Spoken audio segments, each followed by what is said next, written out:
All fake news. It's all fake news. Russia is fake news.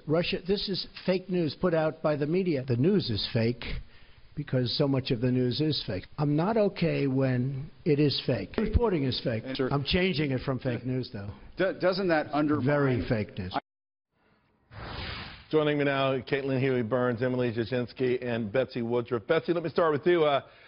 You know, the aftermath, I hope they passed out a lot of ointment, burn ointment, because they're going to need it. The media really must be feeling the bruises today. You know, Trump didn't just say the media was fake news. A few minutes ago, he tweeted that reporters and the media writ large is the enemy of the people. This goes beyond just criticizing certain outlets or needling, you know, individuals like CNN or one or two reporters or publications, and actually suggesting that the media is against the American people. I mean, that's sort of goofy and outlandish to an extraordinary degree. Of course, for reporters, it's frustrating to have the president suggest that you're a villain, but there's a point where you just kind of throw your hands up and say, you know, maybe this guy has something he needs to get out of his system.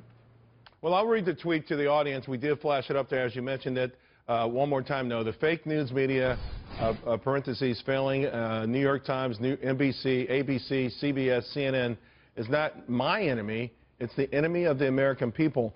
Emily, hyperbolic, obviously, a place where no president has ever gone before, although, you know, every president has an acrimonious relationship with the media, for the most part, maybe more of a love fest the last 8 years. But does that tweet and yesterday's press conference reflect more of what the American people feel than the media wants to admit? Well, I think that's the key. Yeah, more than the media wants to admit, because here we're looking at the media's approval ratings being far lower than the president's approval ratings. And so in the media, we think, well, you know, we're trying to do our job, we're doing our best, and the American people, they are not buying it. So that is a fundamental disconnect that needs to be better addressed by people in the media. We heard after November, people were shocked, they were stunned in the press, and they said, we're going to do some soul searching. Well, what I saw yesterday after this press conference was the media treating Donald Trump the same way they treated him during the campaign. This is crazy. This is nonsense. But I think you need to start looking at it as the person in Kansas who's tuning in on the nightly news. How are they seeing it that's different from what we're seeing? That needs to be addressed. And you know why also I think this is true, Caitlin?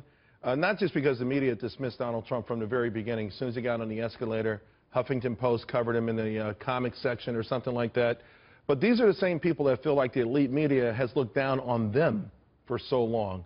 They feel like if there is such a thing as a basket of deplorables by the elites, that they're in that basket with Donald Trump, and the media has tried to keep them all there. Well, we talk about Donald Trump continuing the campaign, right? He's going to a rally in Florida tomorrow.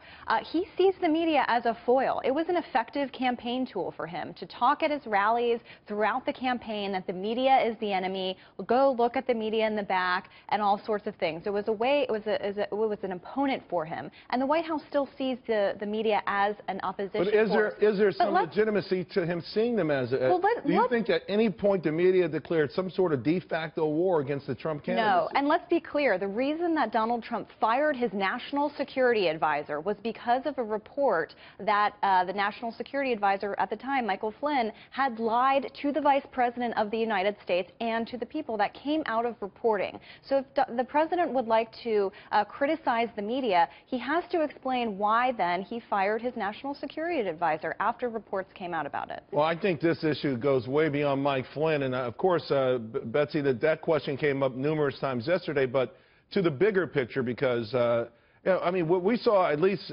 perhaps in all of our lifetimes, I don't know that we've ever seen anything quite like that, and it was explosive. And you know, you could say maybe it was hyperbolic, you could argue maybe it went too far, but I think a lot of people believe that it was the media was due for some form of a comeuppance.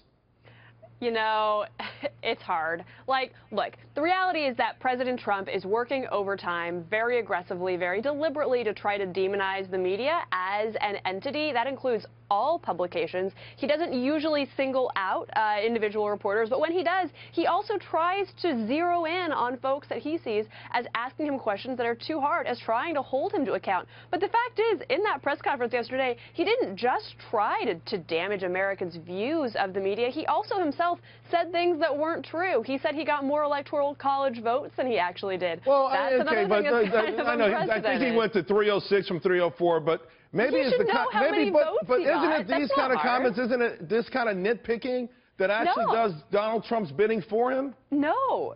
He should know how many votes he won in the Electoral College. That's a basic fact. You should know how much you won the election by. It's something he brings up all the time. He's the president of the United States. He needs to have his facts correct. And as Caitlin pointed out, and this is a really vital point, look, Mike Pence found out the truth about what was going on with these Russian conversations from the media, not from the president's own national security advisor. The reality is, however much Donald Trump wants to hate the media, however much he wants to criticize reporters for doing their jobs, at the end of the day, his own vice president didn't find out the truth about a very important conversation that happened until a reporter reported it. And you can't Emily, let me bring you in here for a moment, because we have one person in the media, one well-known, rather respected journalist, John Dickerson, right, CBS, saying that the media actually has brought this upon themselves. He's the only person that's sort of had a come-to-Jesus moment with this and saying, you know, we're not some babes in the woods who just should not be held accountable.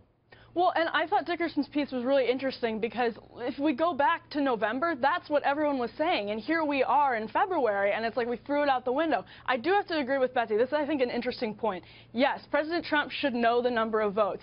Do the American people care? I honestly don't know. Normally, we would think, yes, of course the American people would care. But I really, honest to God, don't know if the person that's watching that in other parts of the country says, hey, he should have known that, or, oh my gosh, that's so funny what he just said. You know what, it may be fodder for Saturday Night Live, but to be quite frank with you, on a scale of 1 to 10, that's a 0.1. I mean, you know, listen, if I ever win the White House, I'll forget the votes. I'll be so excited. I may exaggerate it. I mean, I think we're missing the main crux of the issue here, Caitlin. This is a major battle, and we agree. And the media does have a role in holding everyone to account.